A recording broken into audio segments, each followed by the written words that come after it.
இது மகிமை நேரம்.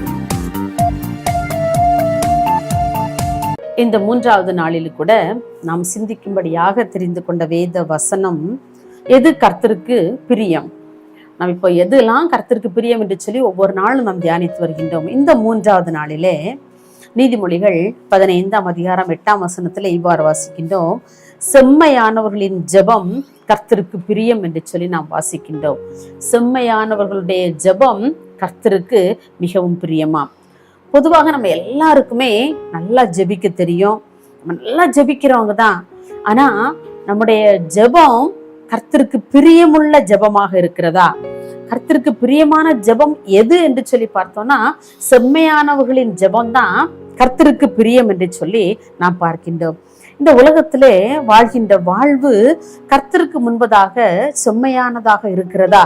நமது வாழ்வை சற்று நாம் சீர்தூக்கி பார்க்கும்படியாக இந்த நாட்களை ஆண்டவர் நமக்கு தந்திருக்கின்றார். நான் ஒரு செம்மையான வாழ்க்கை என்னுடைய வாழ்க்கையில் நான் வாழ்கிறேனா? மற்றவர்கள் பார்க்கும்போது இவனுடைய வாழ்க்கை ஒரு செம்மையான வாழ்வு, இவனுடைய வாழ்வு ஒரு செம்மையான வாழ்வு என்று சொல்லி மற்றவர்கள் நம்மை குறித்து சாட்சி கொடுக்கும்படியான ஒரு வாழ்க்கை இருக்கும் என்று சொன்னால், நம்முடைய ஜெபமும் நிச்சயமாக கேட்கப்படும். அதுதான் வேதம் சொல்லுது, செம்மையானவர்களின் ஜெபம் கர்த்தருக்கு பிரியம். எப்போ கர்த்தருக்கு நம்முடைய ஜெபம் பிரியமா இருக்குமா?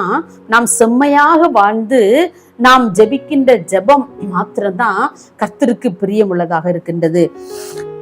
1 ராஜாக்கள் 3ஆம் அதிகாரத்திலே சாலமோன் அப்படிங்கிற ஒரு ராஜாவை குறித்து நாம் வாசிக்கின்றோம்.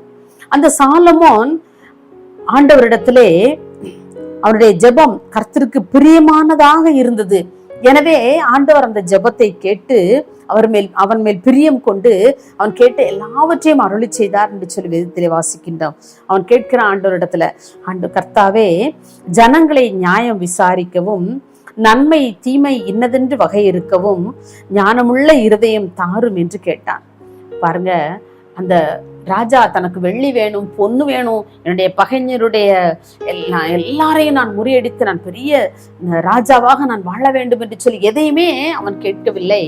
அவன் கேட்கிறான், ஆண்டவரே, பெரிய ஜனக்கூட்டமா இருக்கிறாங்க, நான் சின்ன பையன், எனக்கு இவங்களை எல்லாம் வழி நடத்துவதற்கு தேவையான ஞானம் எனக்கு வேண்டும் என்று சொல்லி அவனுடைய ஜெபம் இருந்ததுனாலே, அந்த செம்மையான ஜெபம் கர்த்தருக்கு பிரியமானதாக இருந்ததுனாலே, அந்த 1 ராஜாக்கள் 3ஆம் அதிகாரம் 10ஆம் வசனத்திலே சாலமோன் இந்த காரியத்தை கேட்டது ஆண்டவரின் பார்வைக்கு உகந்த விண்ணப்பமாயிருந்தது.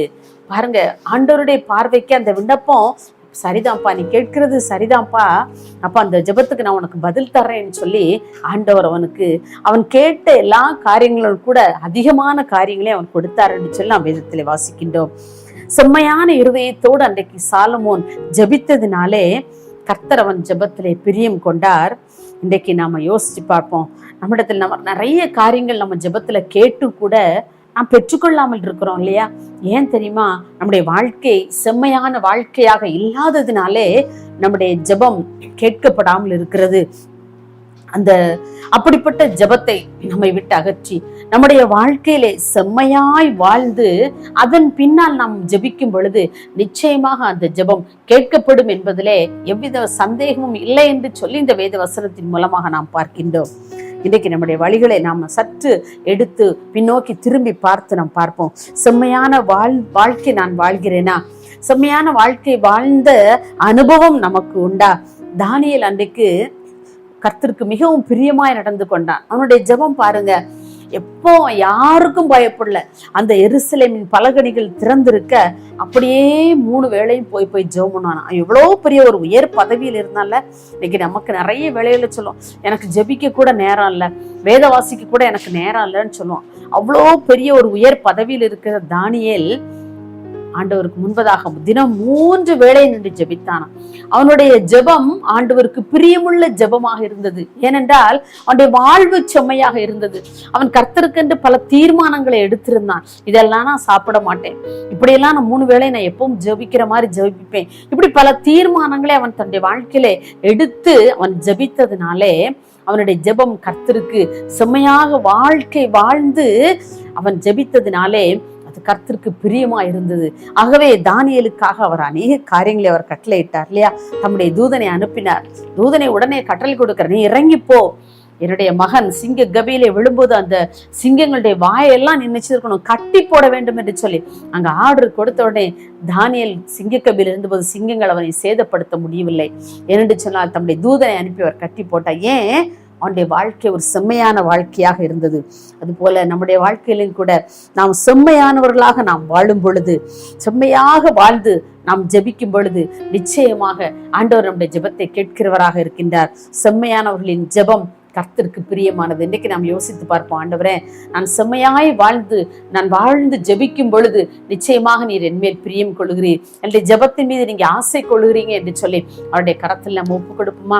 மகா இரக்கம் கிருபை நிறைந்த அன்புள்ள இயேசுவே, இந்த அருமையான இந்த 3ஆம் நாளின் காலை வேளைக்காக உண்மை நாங்கள் நன்றியோடு துதிக்கிறோம், உண்மை நாங்கள் ஸ்தோத்திரிக்கிறோம். அப்பா ஆண்டவரே, இந்த நாளில் கூட நாங்கள் செம்மையானவர்களின் ஜெபம் கர்த்தருக்கு பிரியமானது என்று சொல்லி நாங்கள் தியானித்தோம். ஐயா, எங்களுடைய வாழ்க்கையில் நாங்கள் செம்மையானவர்களாக நாங்கள் வாழும்படியான கிருபைகளை எங்களுக்கு நீங்க தரும்படியாய் ஜெபிக்கிறோம். உண்மையுள்ளவர்களாக மாத்திரமல்ல, உத்தமமாய் மாத்திரமல்ல ஆண்டவரே, அப்பா நாங்கள் செம்மையாய் இந்த உலகத்திலே வாழ்ந்து முடிக்க ஆண்டவரே, எங்களுடைய வாழ்க்கை செம்மையான ஒரு வாழ்க்கை, மற்றவர்கள் எங்களுடைய வாழ்க்கையை பார்க்கும் பொழுது இவள் செம்மையான வாழ்க்கை வாழ்கிறாள், இவன் செம்மையான ஒரு வாழ்வு வாழ்கிறான் என்று சொல்லி எங்களை குறித்து சாட்சி கொடுக்கத்தக்கதான கிருபைகளை தந்து அப்பா நீ எங்களை பலப்படுத்தும்படியா ஜெபிக்கிறோம். அப்படியே ஜெபிக்கிற ஒவ்வொரு பிள்ளைகளுடைய ஜெபங்களையும் கர்த்தர் நீர் ஏற்றுக்கொள்கிறதற்காக உமக்கு நன்றி செலுத்துகிறோம். இயேசுவின் நாமத்தில் பிதாவே, ஆமேன்.